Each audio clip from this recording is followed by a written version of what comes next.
Matt Izzo, welcome on to the podcast. I want to start with this piece here. I took a screenshot of a tweet that you had the other day, really impactful for myself, and I wanted to get your insight as to like when you realize this to be true in your own life. It says, "Our value is inherent in our existence.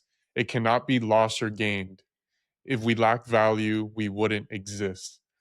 Seeking our value outside ourselves will never work because we already have it, just don't see it because of limiting beliefs we've been conditioned with.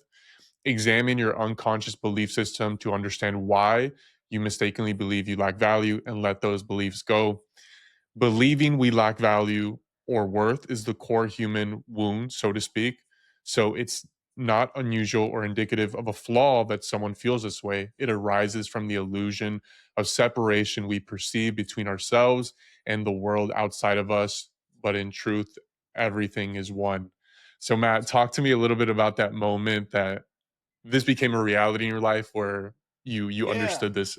Yeah. Well, I mean, I don't know that it necessarily was a moment, right? It's one of Mhm. those things where you can just kind of hear that and be like, well, what does that mean? Kind of, right? Like, Mhm. if I were to have read that, 5, 10 years ago, I would have been like, this guy's an idiot.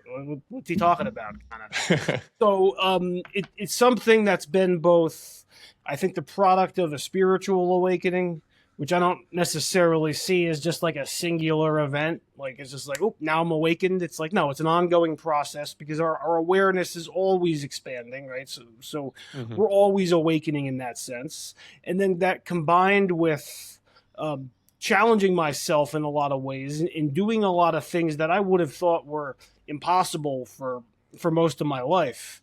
And then those two things combined sort of gave me the perspective that, like, well, you know, I always, growing up, I didn't feel good about myself. I didn't feel like I was living up to my potential. I felt like I was a failure. And I think these are very common things that a lot of people experience, right? And I just kind of came to realize that that was all just my own sort of mental projection. It was conditioned to me from people in my youth, I'm sure, who Mhm. probably felt this same way about themselves Yeah. ultimately, right? So it really actually had nothing to do with me. And then those two things combined kind of gave me that perspective. And it's like, well, no, I have value because I exist, right? Like if I go out and try something like an Ironman, let's say, it doesn't matter how I do it, that's never going to bring me value or worth. No matter how Mhm. fast I do it, I can win the race, because like when we try to seek that from outside ourselves, we don't find it. And I think a lot of us also have had that experience. So that's why I shared that thought Mhm. that day. Yeah, no, I really resonate with that piece. And in my own life, I've seen this in kind of like manifesting itself in fear a lot of times where I kind of set these illusions in my own life that I can't do something and it's like hard for me to get past that. And to give you one example, a couple years ago, my brother started doing jujitsu, and I was a big Jocko Willick fan, and I would listen to him talk about jujitsu. I always thought it was cool, but I was like, dude, I'm too scared to do this.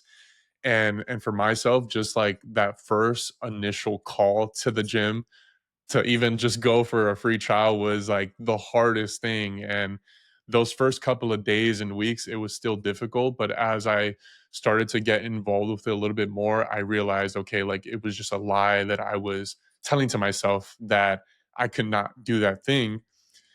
In your own life, Matt, like one of the things that I think is so powerful is like you see this thing on your bio where it says completed an Ironman.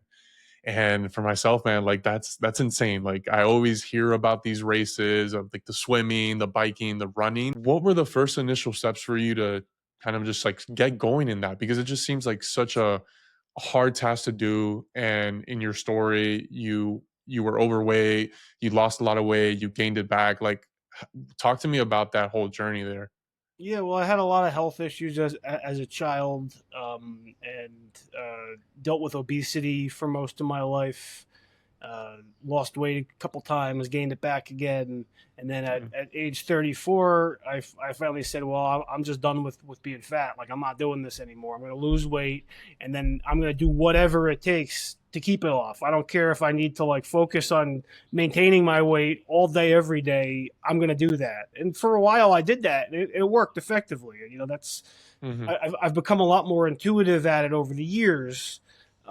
You know, so I lost the weight and I just kept going. I kept training. I kept lifting weights. I had been walking 10,000 steps for a long time at that point every day.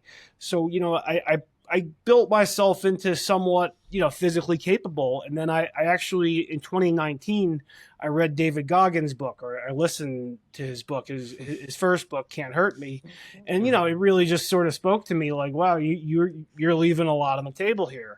So I had joined the town pool kind of recently, and I started swimming. I knew how to swim as a kid, but I never like swam. So I was Right. swimming, and I just had the inspiration like, let me do a triathlon. And I'm like, I don't know. I hadn't ridden a bike since I was a kid, but I was in pretty good shape, you know. Like, so I was like, all Hmm. right, how hard can it be to ride a bike and to, you know, I good on my feet, and if I could just swim 500 meters or whatever. So I signed up and I did my first ever triathlon, and I was like, oh wow, all right. Like, I didn't do it well, but I was kind of out, you know, up on my feet for like 90 minutes, 2 hours, however long it took. And it was like, wow, all right, well, if I could do that, I could probably do other stuff. So I ran a half marathon, and then I signed up for a longer triathlon, an Ironman 70.3. And then because of the pandemic, that ended up getting delayed. So I basically trained for like a whole year straight just without even doing any races. I ended up doing a marathon, finally did the Ironman 70.3, and then it was just kind of like, well, the next logical step is to do an Ironman. I had the inspiration to do that, and I knew that that could be a big part of my story, both, you know, to help inspire other people and part of what I needed to do. So it was never something that was like this like big goal of mine. Like, I never thought it was possible for me to run further than 5 miles Right. at all, right? Let alone run 7 marathons now, which I've done, including the Ironman. You know, so it's just sort of, it was the next step in the iteration that I took, and I did it, and then it's like, oh, okay, well, you know, once you've done something, it doesn't kind of have that same sort of, you know, fear kind of looming over you. Just kind of who you are. Like, this is, Hmm. I think a bit what you talked about with the jujitsu, right? Like, this becomes part of your identity. It becomes part of your self concept. Where, like, you know, if you would have told me years earlier I'd be doing Ironman, like, you're crazy. But then once I start doing it, once I start training for Ironman every day and start, going through the process, it's like, well, no, this is kind of who I am now. This is just what I do, and it doesn't feel uncomfortable anymore. It just feels normal. You talked about a really big point at the beginning where you talked about the book that you read, the David Goggins Can't Hurt Me. I myself, I read that book probably, I would say it'd been like 5 years already. And I remember that piece where you mentioned about like, he talks about how we all have like this meter, like a car, where we could go past the miles that we tell ourselves in our mind. And it was just like I remember this one specific moment, like the day after I went to the gym. Typically, I was running like 1 mile a day at the time, and the day after, I just decided to do two in like a pretty decent speed. Where I was like, before I would have thought it was impossible, and once I did it, I was like, damn, I wonder like what else I'm limiting myself because of the things I'm telling myself. And to add on to that as well, Matt, like on your Twitter account, you have this amazing thread where you break down the different pillars of how to, make that jump from someone that maybe doesn't have that confidence in themselves to transforming their lives in a real way. And you had a list of books, right? So you talked about Can't Hurt Me, David Goggins. There's one in particular that you had. It's called Outwitting the Devil by Napoleon Hill, which I still haven't read it fully. I've listened to like bits and pieces of it. Are there some pieces of this book that resonated with you that maybe switched something in yourself internally? uh, I think these books just sort of build on each other, right? Mhm. And I think people kind of have the wrong expectations for the quote unquote self help books, because Yeah. I've read quite a number of them in my life, going back over 20 years now, probably. And you pick up a book and you'll read it and you're like, oh, this is great. Yeah, this makes a lot of sense. I'm gonna live my life like this now. You finish reading, you put it down, and you're just like, oh, I feel exactly the same. Like all that stuff made Mhm. sense, but that's not what I'm doing. And I think this is why I kind of read so many of these things, because it helps to program your psychology a certain way, and certain messages resonate with me at certain times rather than others. So it's just like a cumulative thing where it just builds and builds on other things I've learned, other perspectives I've taken in. So I wouldn't say that any one book necessarily is like Mhm. transformative and like, oh, okay, wow, now I'm just a different person. But when you Right. look back at them all kind of cumulatively, you can say, oh, okay, Outwitting the Devil, that was a great book. If I'm being honest, I can't really pinpoint a specific thing about it. I remember listening to it Yeah. a lot while I was on the indoor bike training for the Ironman. But it's just, it's a profound statement, and it's just a certain perspective of looking at things that really Mhm. resonated with me at that time, but they probably wouldn't resonate with me again now, because I've integrated that, I've absorbed that. And this is something else with books, is I'm not the sort of person who likes to reread books, because I think once I read it's in there. Even if I don't have conscious recall of it, it's still in my Right. subconscious. It's still shaping me, and I just sort of move on to the next message that resonates with me, and that's changed over time, and I think that's healthy. Right. Yeah, no, for myself, I think books have been one of those things that when, let's say, right out of high school, I didn't really have like I had a good foundation knowledge, don't get me wrong. My parents are the best parents of all time. But in terms of like learning different things, I feel like the school system kind of failed me in that sense of it was very much like, all right, let's learn about geometry, but I didn't really know about like mindset and things of that sort. And I remember when I was like 18 or 19 in community college, I would just like go to the library, and I remember like on Google, I would just search like the best personal development books. And truly, like you said, it's like I can't recite a lot of the things that I've read, like in Think and Grow Rich and things of that sort, but I know for certain that there's somewhere stored in my brain that it's enabled me to maybe move a little bit differently if I didn't read it otherwise. Now, question for you, Matt, another one that I think is important.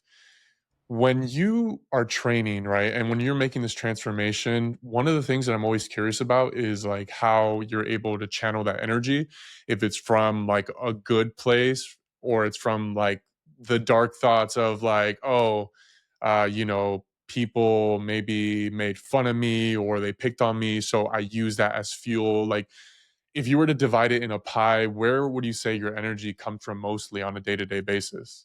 I mean, all of the above have served me right, but I would Yeah. say, looking back at sort of my overall journey over these last number of years, I've used up a lot of that anger fuel. And Yeah. I think that was a big sort of driving factor behind me getting involved in the endurance sports in the first place, right? And I just think that's, in a lot of ways, generally the appeal of it. It's typically a lot of these middle-aged men and women too, but just people who work desk jobs, right? And they just kind of feel maybe lazy, and you have all this energy and you need to put it towards something, and a lot of that's built Mhm. tension and anger. And then, kind of as I've gone through this process, like I said, I've simultaneously had a spiritual awakening, for lack of a better term, and it's helped me bring a lot of those feelings to the surface, and to work through them and just be a lot more peaceful. In the last year and a half or so, I've really dealt with a challenging injury situation. So I haven't actually been doing any sort of like endurance sort of training, really.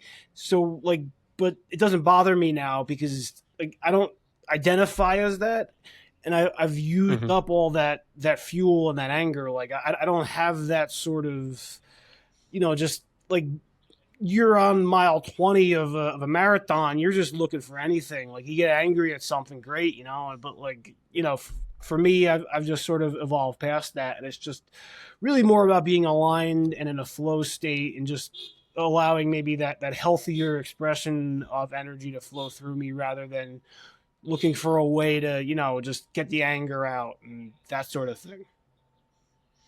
Yeah. No, it's always interesting for me to hear people's perspectives on that as well because like as I navigate my own life, I constantly just like look internally and try to figure out like what are my motivations? Are they always from a place like I want to prove someone wrong, or is it from a place of just like thinking about all the positives of like hitting that goal? And I feel like for myself it's always been like a combination of both, of like sometimes it's nice to have that dark motivation of like, let's say you got picked on when you were little and it's like, okay, I remember that moment. I'm gonna just like do this to prove that, I'm different, whatever, right? Like I've always been interested in that piece.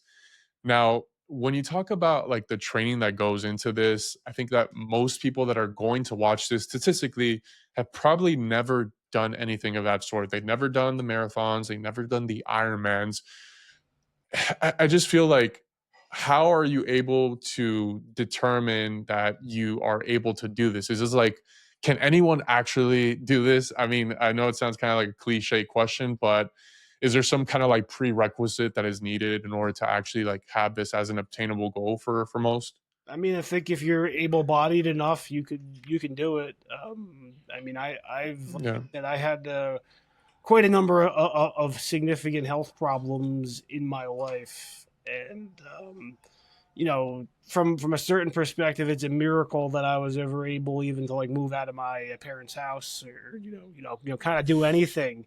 So to Yeah. Yeah. to be able to do stuff like that, like it would have been beyond impossible. Like I didn't dream of doing an Ironman ever because it would have been so far beyond anything that I could have ever dreamed of doing. But it's just a Yeah. process, right? And it's like Hmm.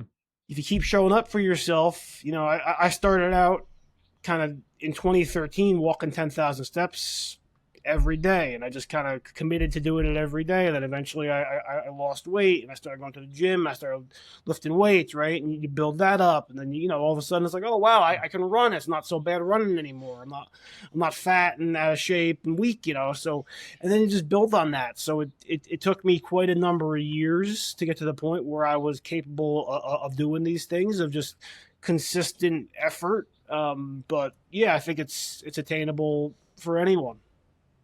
Hmm.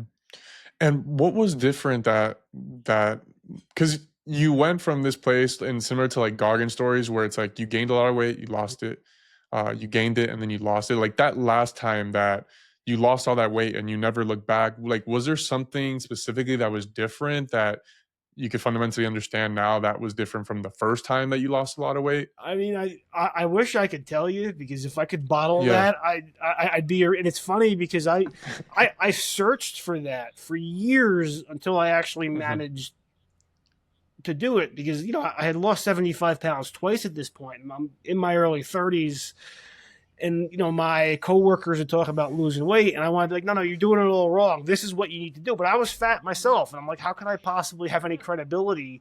Like I knew how to do it, but I just couldn't kind of Hmm. find that motivation. I quit drinking alcohol right before I started losing weight for that third time, which was very important in hindsight, just because I was putting so much of my energy into that rather than into myself and getting healthy. And then I Hmm. had that determination because I knew the work that went into losing the weight, and it never seemed worth it, because it's like, why am I gonna do all that work for if I'm just gonna gain it all back again and end up getting fat again? And I'm just like, well, Hmm. I'm not gonna do it this time. Like I don't care if I stick with the fundamental pillars every day of weight loss and just adapt it for maintaining weight. I'll be able to do that. And then it's all of a sudden the balance of the equation shifts, and it's like, all right, well, I'm not just doing this to hopefully not get fat again. Like I actually have a plan, and I believe this plan will work, and that's what I did. I just executed that plan every Hmm. day, and it worked out. It was about 10 years ago now at this point. So No, that's amazing, and I think, like, for a lot of people, they struggle with that. Like, I've seen this in my own life with some people that I may know from, like, my childhood, etcetera, where it's like they gained a lot of weight, they lost it, they gained it back, and, like, they're in this constant, like, vicious cycle of, like, this, like, very sporadic, um, I guess, like, change in weight. So it's like I asked that question because I was curious if there was, like, one fundamental thing, but at that time, when where exactly were you working? Talk to me about, like, that job that you had where you lost that weight and you never went back. Like, where were you at in life? What were you doing for work? Talk to me about that time. Yeah, well, I had worked. I was working in a law firm, and I had worked there for a long time at that point. So I was pretty comfortable in my job, which was important because Mhm, my life had a lot of issues at that point. Right, I was pretty depressed. I had an alcohol abuse problem.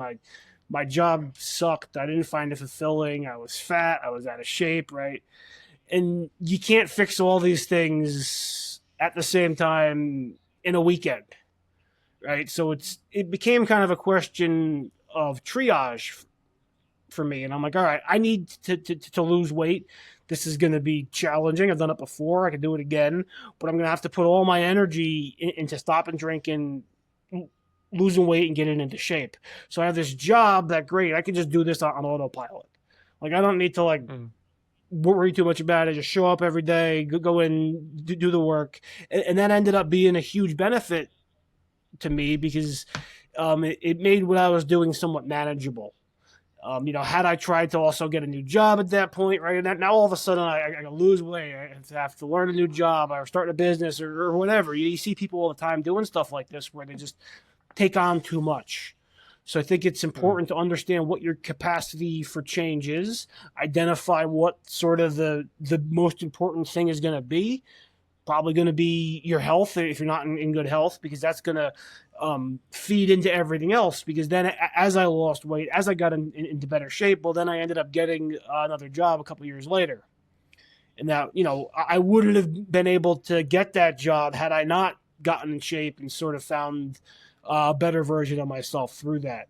So, I was just working a normal job every day, and I just kind of did the best I could with it, figured it out and go from there. Just if what you're doing is not working, do something different, right? Like that. That's it. mhm. Yeah, it's like, the quote, I think it's doing the same thing over and over again and expecting different results is the definition of insanity. And in your story, it's really amazing that you had that intuition to say, you know what, like this job, it's giving me that, I guess, place in my mind or that flexibility to focus on the other aspects of my life, which for myself, a lot of individuals, and maybe including myself, we get so fixated on like career, and then we zoom out and we realize, oh, I haven't been like focusing on my health. And I think a lot of people live like that where they chase, let's say, the more money, more money, more money, and then ultimately will use that money to pay for medicine and things of that sort to get themselves back to square one. But yeah, man, that's super, super powerful. I hope someone listens to that piece and maybe realizes that, maybe their job right now is the thing that's causing that anxiety, causing that stress. So is that true for yourself in those first couple moments where you gained the weight? Was it specifically tailored to the stress from work, or were there other factors in your life as well? Uh, there were a lot of factors, Yeah. but I think it ties into sort of what we started out talking about, which was that idea that you can't find validation from outside Hmm. yourself, right? And you're never going to really find that sense of worth from your career, maybe from like helping people in your career, right? But not from making a lot of Yeah. money, not from getting awards, not from getting promotions, because this is an easy trap to fall into. I was living in this luxury condo a few years ago with literally billionaires, in the building, and it's like everybody there was multimillionaire many times over, except for me. But And the thing is, like, they're just miserable, right? Like they're Mhm, not happy. They have more money than anybody could spend in a lifetime, and they're just not happy. I mean, some of them are, but some of them aren't, right? And it's like, well, mhm, obviously these people have everything, quote unquote, yet they don't seem happy. But the woman who works in the building and mops the floors every day, when you see her, she lights up in a smile, good morning, the happiest person there. It's like, well, maybe she knows something these people don't know, right? Maybe there's more to this than just accumulating vast sums of wealth and having the nicest, cars and other, material things, because that doesn't really bring us satisfaction in that sort of way in the long term. mhm. Yeah, I think a lot of the external validation that we seek, I feel like it stems from social media, honestly. And for myself, I feel like that's been like the major driver of seeking external validation. Where in high school, I think 10th, around ninth or 10th grade, Facebook came out. And basically from the age of 15 till now being 31, I've been on social media on Instagram. And in particular, I really had to like look internally to ask myself, okay, like what are some of the reasons why I'm posting online, right? Is it like to have this perception of myself and have it like in a way that it looks like I am quote unquote on paper successful? And those were like the real deep questions that are hard to really dive into. And for me, it really was that thing where I remember it was like around 5 years ago. I had gotten this prestigious finance job in New York. So I went from Miami, my hometown, to moving to New York. And in hindsight, I remember just posting it on social media and looking back, I know the big reason why I did that was because for some reason, for some reason that I'm still not sure of, I was seeking that validation, and ultimately it led me down a path where I didn't even really like the job. I didn't like the day to day. I would go in the bus in New Jersey in the freezing cold for like 5 months and walk 15 minutes to the office and just do work that I wasn't passionate about. And then just to leave the office, go back home and repeat the same thing. So that for me was super important because a lot of the things that I was dealing with was through that light of like seeking that validation. So for yourself, Matt, like how do you put yourself in a place where you don't seek that external validation? Do you stay off social media? Do you meditate? Like what are some of the things that you do for that? I mean, well, look, it's a great question, right? And these things Yeah. are nuanced. We're Hmm. nuanced beings. So if I tweet something, or post something, it's yeah, I hope it helps people. I hope it inspires people, but I also hope that people are like, impressed by me, right? Like, oh, hope I get a lot of likes. Hope all the comments and DMs are telling me Yeah. how great I look, right? And I documented this entire Ironman journey on my Twitter account.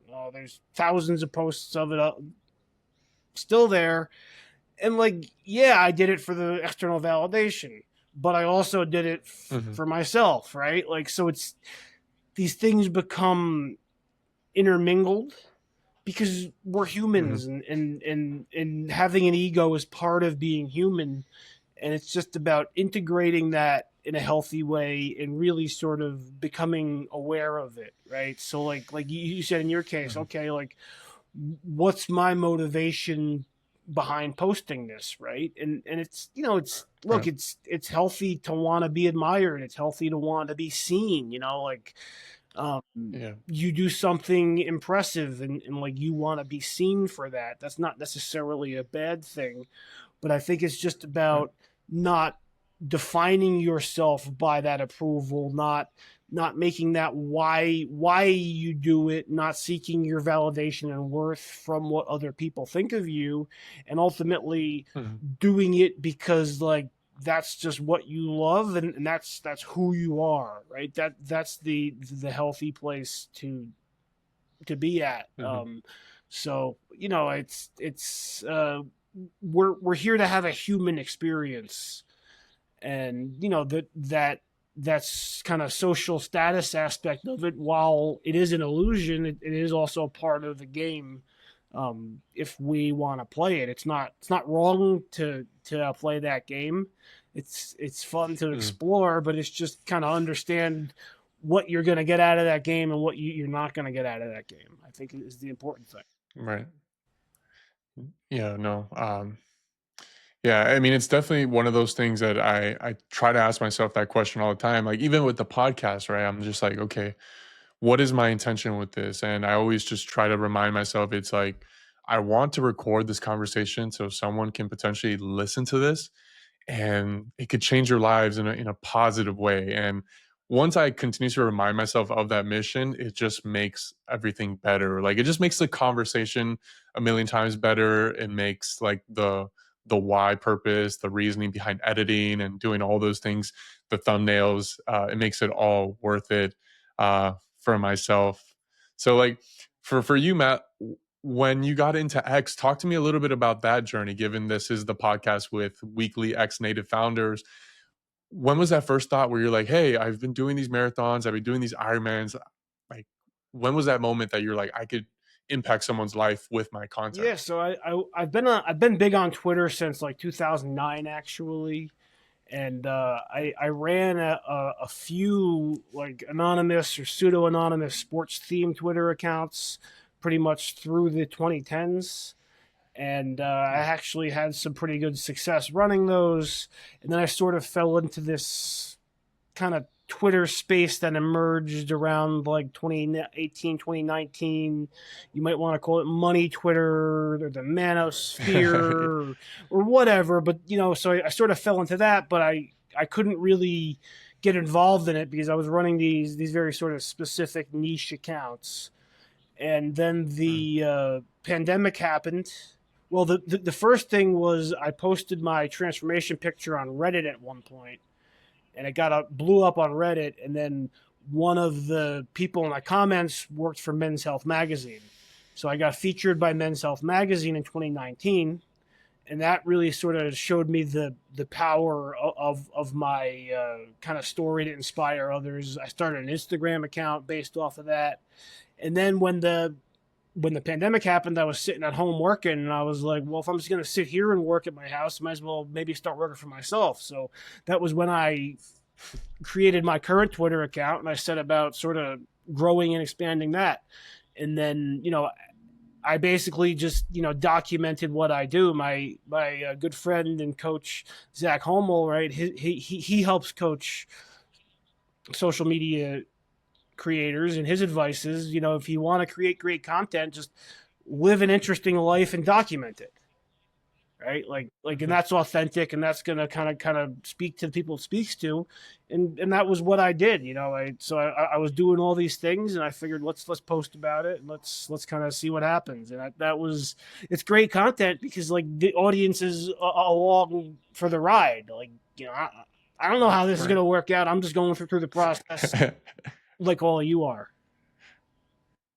What you said was super spot on about like documenting the process. And that was something that when I went on your page, I really resonated with your story because it's like, it's so real, right? Like everyone, at least on social media, is kind of tired of the person that's always perfect in a sense, has zero flaws, has never messed up. And that's the reason why, like, when I look at your story, I look at like a David Goggins. I think for the most part, so many people just love those stories because it's like you see the highs, you see the lows, and you see that it's like possible to wherever you're at in life. Like if you're going through something, like you could come out the other side as a winner. And that to me is like absolutely amazing, man. Like your story is truly, truly incredible.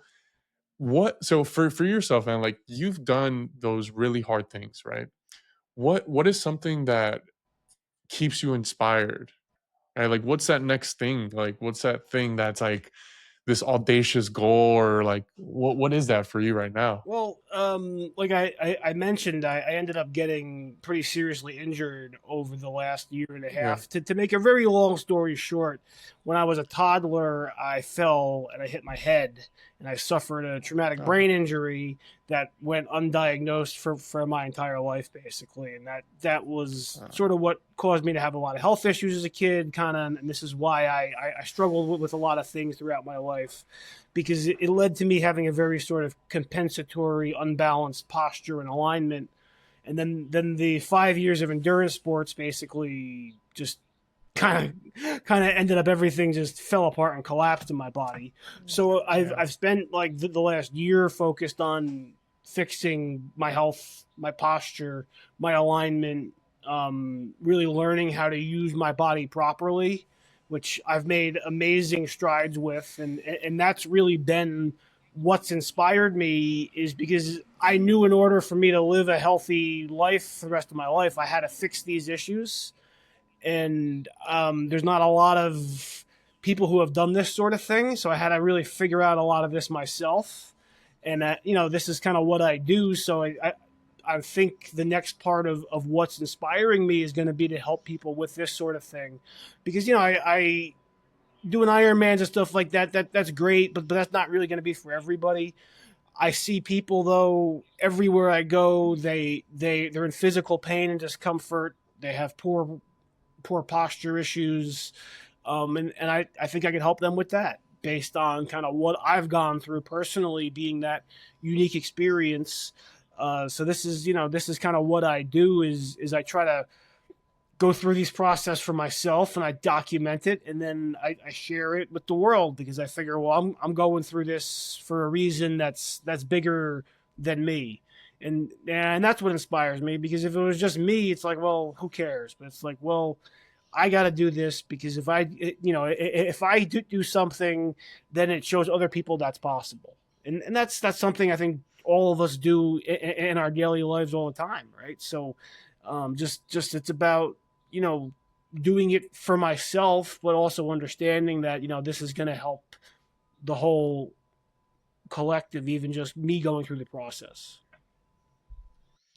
Yeah, I really appreciate that response here. It's very real, and it's very evident that you continuously go on regardless of the obstacles. So for me, man, you have all my respect, and I think like what you're mentioning here ties to this other tweet that I had written down that I wanted to mention as well and read it to you, that you wrote about 2 weeks ago about victim mentality. And I think it's very easy to fall into that. I myself have made myself the victim on numerous occasions. I probably still do it to this day all the time. And it's always a constant reminder. And this tweet is very powerful. You said, I grew up with the victim mentality. And to be fair, I was a victim in many ways. So that perspective was essential for my survival. Our early experiences as children become deeply embedded into our belief system, and I persisted with a victim mentality well into my adult years. As decades went by, I healed and grew stronger, but lacked the awareness to see beyond my limiting beliefs. Increasingly, the victim mentality no longer served me, but I couldn't see the bigger picture and let it go. I grew to hate myself because of my mindset. I thought feeling and acting like a victim was down to an inherent weakness or flaw in who I was, but that was simply never true. Letting go of this was one of the most challenging things I did because it meant letting go of who I believed myself to be for my entire life. The answer lay in not hating myself for feeling and acting like a victim, but in accepting that I did what I did in order to survive, and by forgiving myself and those who were around me because we were all doing the best we could. All the challenges I faced have allowed me to grow into the person I am today. I feel grateful for every one of them. Step by step, walk the 1,000 mile road. Mushashi, I probably pronounced his name wrong, but that's very powerful, man. Like, what do you? I guess like when you hear that, me reading what you wrote there, like what does that bring to your mind? Does it bring any specific stories, kind of like any perspective to add on to that as Um, well? you know, it doesn't it doesn't really sound like me anymore. Almost like, one of the really kind of challenging things is, like, I've just, like, I don't really resonate with my past self too much anymore. And Yeah, I'm just been going through such an intense transformation physically and on deeper levels, that even stuff that I would have said days or weeks or months ago, like, it's just like, oh, okay, because I don't. I don't see myself as a victim anymore. But growing up, that just sort of became ingrained into how it is, and that's the way our belief system works. Is it just kind of creates the same things over and over and over again, because that's what's calling us to kind of look at those beliefs and say, hey, so in my case, it's like if I kept finding myself being the victim, or I would even like seek out being a victim because it felt good. Like, like somebody cut me off in traffic, I would secretly love it because I'd be like, look at this. I'm righteous in my victimhood, right? Like look at me. I was wrong Right. by this person. And it's just like I never liked feeling like that, but it was just kind of felt like who I was. But it's like, well, why do I feel that way? Why can't I just be like, okay, who cares? This person got ahead of me. It doesn't matter. And that's sort of what led Yeah. me to explore these deeper beliefs. And that, that's powerful, because by changing our belief system, that's really how we can call into ourselves our new life and our new experiences, because our belief system shapes everything. Our beliefs create our emotions, because we feel what we believe is happening, right? If we believe we're holding the winning lottery ticket, we're going to feel great. And if we look more carefully and realize, oh, we got the number wrong, now we feel dull, we're going to win. So it's all down to our belief system. So the more we can bring that into our awareness, and then realize that, hey, this belief doesn't serve me anymore. Like, yes, I may have been a victim at certain points in my life. All of us have been, right? But it's like, that's not who I am. That was just something that was happening at that time, and I've carried that through and repeated it. But it's not who I am, and I can let that go. I think that's super important. Like for me, belief has always been this thing that it's like I struggle with self confidence, whether it was sports or etc. And partly, I guess, like for myself, given that belief, it wasn't really like something I could visually see. Like, let's say if I wanted to get bigger biceps at the gym, it's like, okay, I know what I need to do. I just need to do like more curls, whatever.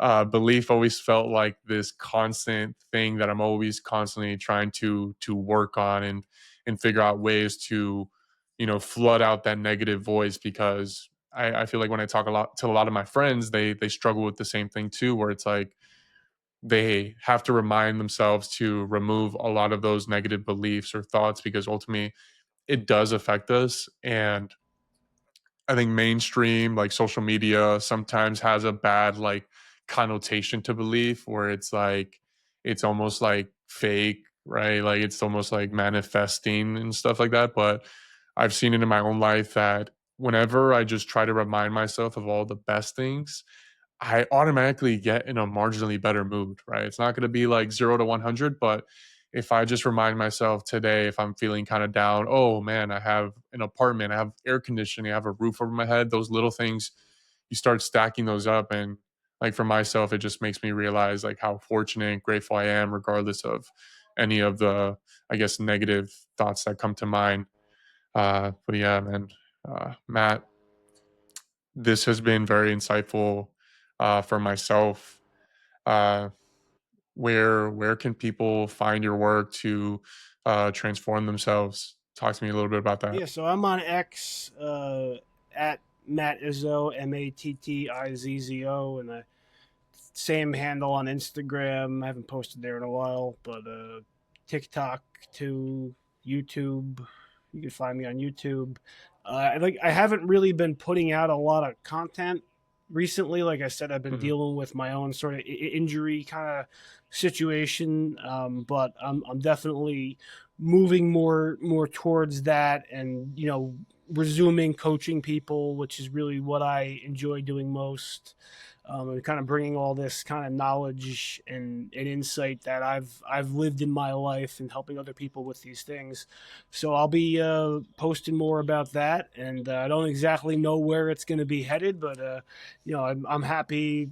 Anybody wants to follow along and connect with me, I love that more than anything. And let's kind of see what happens. You know, I don't really kind of put a lot of pressure on myself. I just follow my inspiration these days because you know I have this trust and faith in where I'm going, even if I can't understand that. So I'm going to keep sharing what I can, and anybody ever has any questions or anything like that, please don't hesitate to reach out. I'm more than happy to create content around what people are interested in and do what I can to help.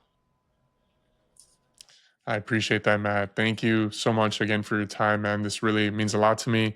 I learned a lot from you just in these 40, 45 minutes of talking to you. So you've changed my life in a real way right now. And hopefully someone watching this will impact them in a real way and hopefully live a better life. So thank you, Oh, sir. you're welcome. Thank you for having me. It was great.